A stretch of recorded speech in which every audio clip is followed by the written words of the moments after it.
মাননীয় বিচারক মন্ডলী, আমার বিপক্ষের বক্তা যিনি বললেন, তিনি আমাদের সভার যে বিতর্কের বিষয়টাই ভালো করে লক্ষ্য করেনি। আজকের এই বিতর্ক সভা, এখানে পরিষ্কারভাবে বিষয়টা উল্লেখ করা আছে, বর্তমানে এআই মানুষের সৃজনশীলতা সহ কাজ কেড়ে নেওয়ার জন্য যথেষ্ট। আজকের এই বিতর্ক সভা এআই নিয়ে কোনো বক্তৃতা সভা নয়। তাই কৃষিকাজে এআই এর কি অবদান, দয়া করে এই সমস্ত কথা বলে বিতর্ক সভার এবং আপনার সময় নষ্ট করবেন না। বিচারক মন্ডলী, আমি মনে করি একটা বিতর্ক সভায় প্রত্যেকটা শব্দ অত্যন্ত গুরুত্বপূর্ণ।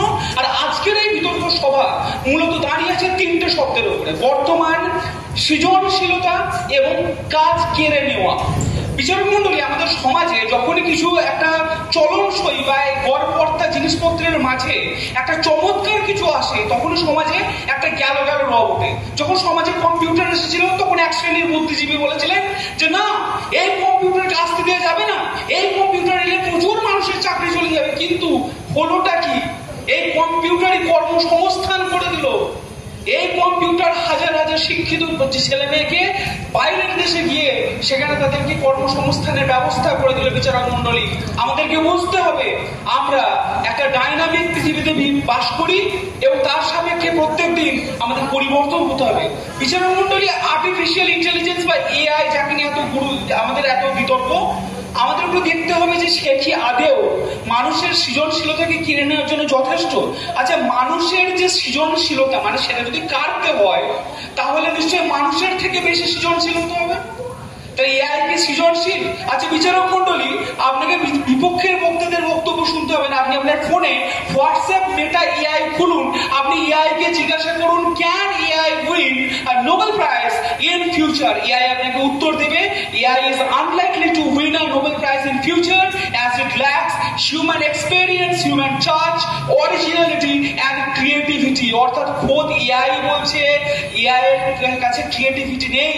অর্থাৎ এআই বলছে যে এআই এর কাছে যে সমস্ত তথ্য রয়েছে বা এআই এর কাছে যে সমস্ত রসদ রয়েছে, তার ভিত্তিতে চলনসই একটা সাহিত্য নিশ্চয় তৈরি করে দিতে পারে, কিন্তু এমন একটা কিছু উৎকৃষ্ট তৈরি করতে পারবে না যেটা মানব সৃজনশীলতাকে চ্যালেঞ্জ করতে পারে।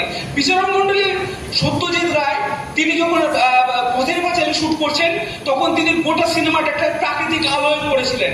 আমরা দেখেছি অপুর সাথে তার স্ত্রী যে প্রেম অপর্ণার, আমরা দেখেছি যে কত সুন্দরভাবে দুটো পাখি, মানে তাদের যে মিলন দৃশ্য, তার মধ্যে দিয়ে একটা যৌনাতন্যতাকে প্রকাশ করা যায়। এই যে ভাবনাটা, এই ভাবনাটা এআই এর মধ্যে কোত্থেকে আসবে?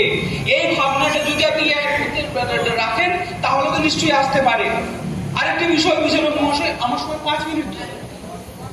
আরেকটি বিষয়, সেটি হলো আপনারা যদি ইংরেজি সাহিত্য দেখেন, আপনারা দেখবেন এক ধরনের সাহিত্য হয় যাকে বলে অ্যাবসার্ড ড্রামা। মানে সেখানে কোনো নির্দিষ্ট গতানুগতিক কোনো ধারা নেই। দেখা যাচ্ছে যে একজন একটা নিউজ পেপার ছিঁড়ছে, একজন কেক খাচ্ছে, একজন গোটা ঘরের মধ্যে ঘুরে নাচছে। আপনারা যদি ওয়েটিং ফর গোডো যদি আপনারা পড়েন, আপনারা দেখবেন দুটো মানুষ গাছের তলায় বসে নাটকের শুরু থেকে শেষ পর্যন্ত তারা গোডোর জন্য অপেক্ষা করছে। মানে কোনো নির্দিষ্ট ভাবনা নেই। এই যে ভাবনা, এই যে অ্যাবসার্ডিটির উপর কোনো কিছু সৃষ্টি করা, এই সৃষ্টি মানুষের পক্ষেই সম্ভব। আর একটা গুরুত্বপূর্ণ শব্দ হলো বর্তমান। বিচারক মন্ডলী, আজকের দিনে দাঁড়িয়ে বাস লরি কারা চালাচ্ছে?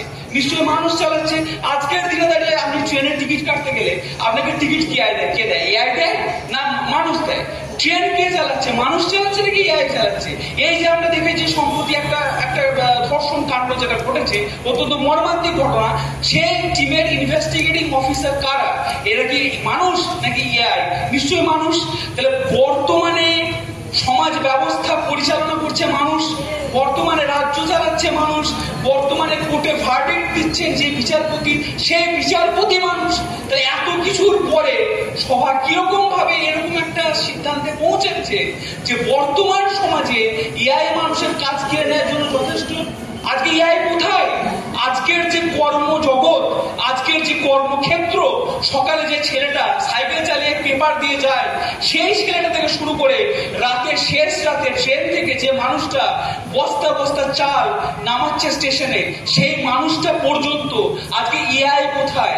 তাই বিচারক মন্ডলী, একটা কথা বুঝতে হবে, ভবিষ্যতে কি হতে পারে সেইটা নিয়ে কিন্তু আমাদের আজকে বিতর্ক সভা নয়। নমস্কার, ধন্যবাদ।